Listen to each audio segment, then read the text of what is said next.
আমি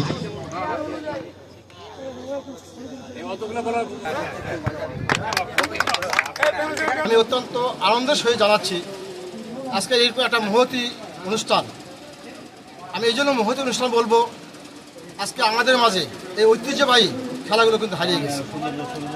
যেমন হাডুডু, ফুটবল, আগে প্রতিটা গ্রামে গ্রামে এই খেলাগুলো অনুষ্ঠিত হতো। আজকে এই টুর্নামেন্ট যদি ঠিকমতো প্রত্যেকটা গ্রামে অনুষ্ঠিত হতো, তাহলে আমাদের ছেলেমেয়েরাগুলো আজকে কিন্তু খেলার প্রতি আকৃষ্ট হতো।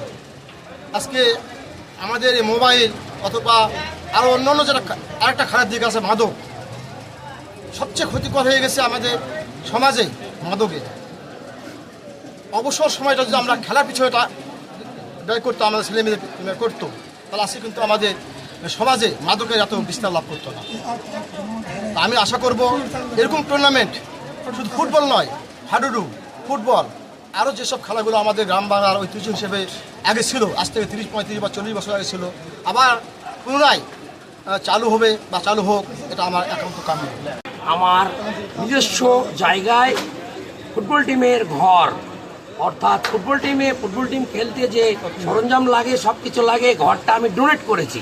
ফুটবল টিমের জন্য, আজীবনের জন্য ডোনেট করেছি।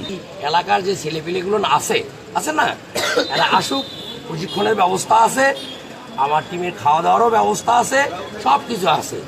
আর প্রশিক্ষণ করবে, আমি চাই এখান থেকে খেলোয়াড় থানা লেভেলে যাক, থানার থেকে জেলা লেভেলে যাক।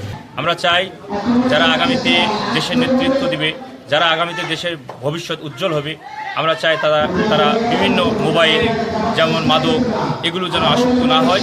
সে কারণে আমরা এই খেলাটি উদ্বোধন করেছি। সেই লক্ষ্যে আমরা খেলাটি দিয়েছি। যেমন শহীদ রাষ্ট্রপতি জিয়াউর রহমানের আদর্শ সন্তান আরাফাত রহমান কোকো পরিষদ থেকে বিভিন্ন খেলা বিভিন্ন জায়গায় হয়, সেই প্রতিশ্রুতি নিয়েই আমরা সামনে এগিয়ে যাচ্ছি, যেন আমাদের এই ইউনিয়নের কোনো ছেলে, যুবক ভাই এবং যারা আমাদের সমবয়সী বন্ধুবান্ধব আছে, তারা যেন কখনোই মাদককে না যেতে পারে, মোবাইলে আসক্তি যেন না হতে পারে, যেন খেলার মধ্যে থেকেই সামনে তারা খেলাকে এগিয়ে নিয়ে যেতে পারে এবং আগ্রাদুগুনের উজ্জ্বল ভবিষ্যৎ যেন তারা তৈরি করতে পারে। এজন্য আমাদের আজকের এই খেলাটি দেওয়া।